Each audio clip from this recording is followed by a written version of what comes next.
அப்பா திருமேனி, நான் காண்பது உண்மைதானா அல்லது கனவு காட்சியா?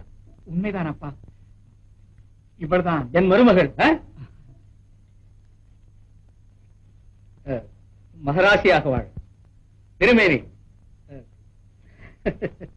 நீ கொண்டு வர போனது வள்ளுவர் சிலை.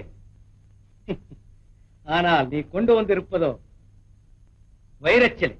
அப்பா மன்னிக்கவும், என் கடமையை நான் மறந்துவிடவில்லை. பரவாயில்லை. திருமணம் செய்து கொள்ள வேண்டியதும் மனிதனுடைய கடமைகளில் ஒன்றுதானே. ஆனால் அந்த திருமண காட்சியை நான் பார்த்து மகிழ கொடுத்து வைக்கவில்லையே என்றுதான் கவலை.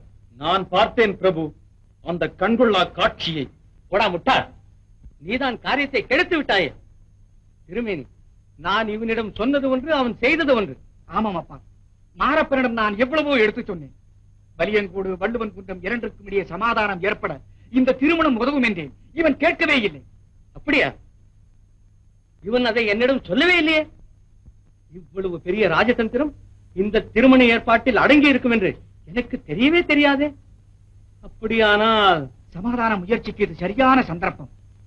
சபாஷ், நானும் அமைதியான ஆட்சியைத்தான் விரும்புகிறேன். திருமேனி, அது பற்றியெல்லாம் நாளைக்கு நல்ல முடிவு செய்வோம்.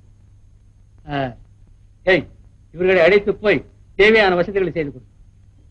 அன்பு மருமகளே, என் ஆசை மகனின் இதயத்தில் எனக்கு மட்டுமே இடம் இருந்தது. அதை நீ திருடிக் கொண்டாய். பொல்லாதவள் நீ, பொல்லாதவள். ஒரு குறியும் இல்லாமல் இங்கு வாழலாம்.